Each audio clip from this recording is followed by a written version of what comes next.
제 주변에 중국어를 하는 친구들이 몇 명 있어요. 열심히 공부했죠. 유학까지 갔다 와서 뭐 2, 3년 말고 이제 대학의 석사까지 쫙 밟고서 다시 국내에 들어왔어요. 그런데 생각보다 취업이 잘 안 되는 친구들이 굉장히 많은 거예요. 이상하다. 중국어 엄청나잖아요. 가능성이 어마무시하고 지금 중국이 미국을 뭐 제끼네 만회하는 이 판국에 왜 그러지? 내 주변만 그런가? 뭔가 이상했어요. 근데 여러분 주변에도 분명히 그런 사람이 있을 거예요. 중국어만 배우면 뭔가 애들이 이상해지는 것 같다. 이거 뭔가 중국어나 아니면 뭐 중국에 문제가 있는 거 아닌가. 그래서 제가 아주 냉철하고 차갑게 그 누구도 토를 달 수 없게 확실한 증거를 한번 잡아봐야겠다. 그래서 증거를 잡아가지고 왔습니다. 제가 직접 중국어를 배운 친구들의 입장에서 한번 잡코리아를 검색을 해봤습니다. 뭐 취업하려면 뭐 잡코리아 봐야지 뭐 다른 거 없잖아요.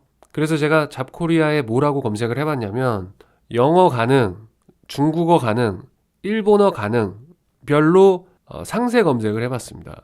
여러분도 시간 있으시면 한번 해보시죠. 결과는 이렇습니다. 영어 가능으로 검색을 했을 때 검색 결과는 약 1만 건 정도의 잡 오퍼 검색 결과가 나왔고요. 중국어 가능으로 검색했을 때 한 3,000건 정도, 3,003건이었는데 일본어 가능으로 검색했을 때도 한 2,000건 정도 검색 결과가 나왔습니다. 뭐 영어 가능자 구하는 공고가 중국어의 한 3배, 일본어의 한 5배 정도인데 그래도 뭐 취업할 때가 뭐 3,000군데나 있네. 이거 괜히 눈들만 높아서 그런 거 아닌가. 이거 뭐 취업할 때 좀 있는 거 아니야? 이런 생각을 했었는데 공고 내용을 자세히 뜯어보니까 뭔가 이상한 점들이 눈에 들어왔습니다. 자세히 보니까 영어, 중국어, 2개국어 가능자 혹은 1어, 영어, 2개국어 가능자 뭐 이런 중복된 공고들이 많이 있는 거예요. 그래서 상세 검색으로 순수하게 중국어만, 일본어만 구하는 공고를 다시 추려봤는데 순수하게 중국어 가능자 구하는 곳이 1131건, 한 1000건 좀 넘었고 일본어 가능자 구하는 곳이 732건, 한 700건 좀 넘었습니다. 그러면 영어 가능자 공고하고 차이가 10배 정도가 나는 거예요. 거기다가 우리 모두의 희망, 대기업만 따로 추려봤습니다. 영어 가능자를 모집하는 대기업이 한 공고 올린 건수가 2,549건, 2,500건 정도, 중국어 가능이 288건, 일본어 가능이 216건이었습니다. 그러니까 영어를 했으면 대기업 2,500군데 서류를 넣을 수가 있는데 중국어를 하면 288군데밖에 서류를 못 넣는 거예요. 왜 중국어만 하는 친구들이 취업하기 어려운지 이거는 숫자가 말해주는 거기 때문에 논란의 여지가 없는 부분이 되어버렸습니다.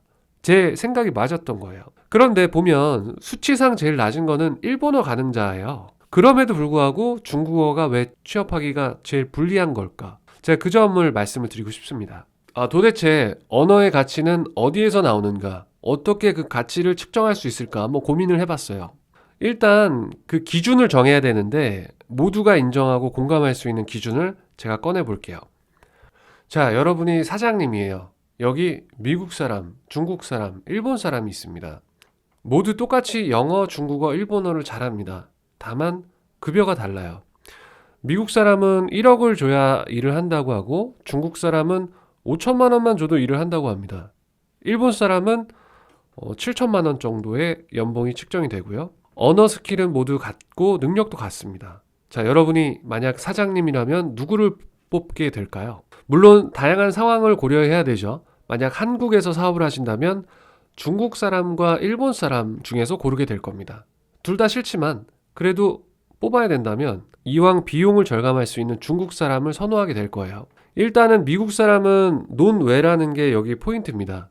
그런데 만약에 미국에서 사업을 하신다면 현지 사정이 밝은 미국 사람을 1억 주고서라도 쓸 수도 있죠. 그래서 여기선 누굴 뽑느냐가 중요한 게 아니라 언어의 가치는 국적에 따라서 달라진다는 겁니다. 어느 나라 사람이냐에 따라서 비용이 달라진다는 거죠.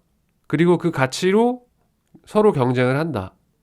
사실 똑같은 능력과 똑같은 스킬이 있어도 국적에 따라 자신의 평가가 달라진다는 거는 신기한 부분이죠. 그러니까 국내에서 우리는 더 이상 언어를 배우는 이상 국내 사람들과 경쟁을 하는 게 아니라 그 언어를 배운 나라의 사람들과 경쟁하는 구조가 된다라는 말씀입니다.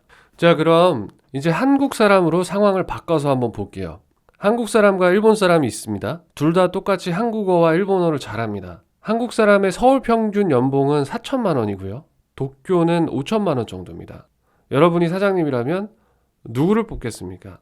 비슷한 임금이라면 4천이나 5천이나 비슷한 임금이라면 한국에서는 한국 사람을 쓰겠죠. 일본에서는 일본 사람을 뽑는 게 당연할 겁니다.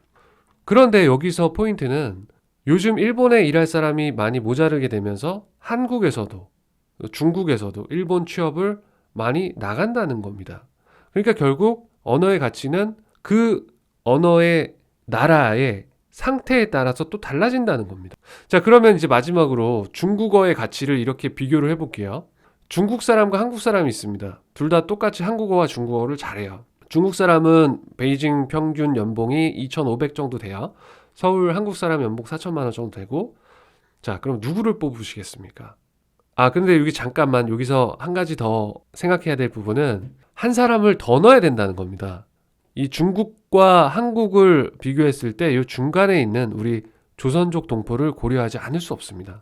왜냐하면 조선족 동포분들 벌써 숫자가 180만 명 이상이거든요.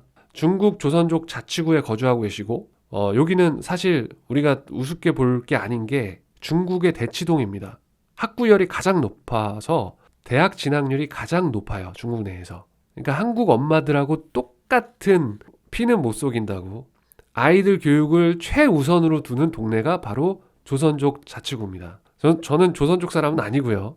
이제 조선족이라고 이제 함부로 대하시면 큰일 나는 게 조선족 현재 젊은 세대들은 중국어, 한국어 당연히 기본으로 태어날 때부터 하는 거고 여기에다가 영어, 일본어까지 장착해서 일본이나 한국으로 취업을 나가는 경우가 계속 증가하고 있다는 겁니다. 게다가 10억 가까운 한족 중에서도 한류 바람을 타고 한국어 패치를 하시는 분들이 그렇게 많은데 한국어 능력자들이 점점 늘어나면 이거 뭐 좋아해야 되는 건지 아닌 건지 잘 모르겠습니다만 결국 한국에서 중국어 하나만 냅다 공부하시는 분들은 10억 본토 중국인 그리고 우리 조선족 동포 그리고 국내에서 영어 끝내고 제2 외국어로 중국어로 넘어가는 사람들과 모두 함께 경쟁하는 구조체제가 된다라는 점. 그러니 중국어 하나면 된다. 나는 한 우물만 판다라고 생각하셨던 분들은 하나만 파서 제일 돈이 안 되는 게 중국어다. 취직이 안 될 수도 있다. 뭔가 다른 언어를 하나 더 해야 된다는 점 분명히 강조드립니다. 사실 대기업에서 일하시는 분들 보면 중국어만 잘하시는 분들 못 봤습니다. 영어도 당연히 어느 정도 하시는 분들이 대부분이세요. 그래서 결국 언어의 가치는 본인의 국적, 그리고 해당 언어의 인플레이션, 해당 언어를 얼마만큼 많은 사람들이 하고 있는지, 그리고 또 그 언어의 그 나라의 국가 경쟁력이 어떤 상태인지에 따라서 영향을 받는다라고 요약할 수 있겠고요. 이제 언어 하나만 가지고는 먹고 살기 힘든 세상이 되어버렸습니다. 이왕 배우시는 거 재미있고 즐겁게 배우실 수 있도록 제가 수시로 꿀팁을 공유해드리도록 하겠습니다. 사실 저도 지금 왕초보 중국어 학습자인데요. 다음번에는 저의 학습법, 일단 영어를 한번 끝냈으니까 어느 정도 이제 학습법은 알고 있으니까 그런 것들도 공유를 해보도록 하겠습니다. 그래서 여러분은 구독을 하셔야 되고 좋아요 버튼을 누르셔야 되지만 어쨌든 그렇다는 점. 그럼 다음 기회에 뵙겠습니다. 감사합니다.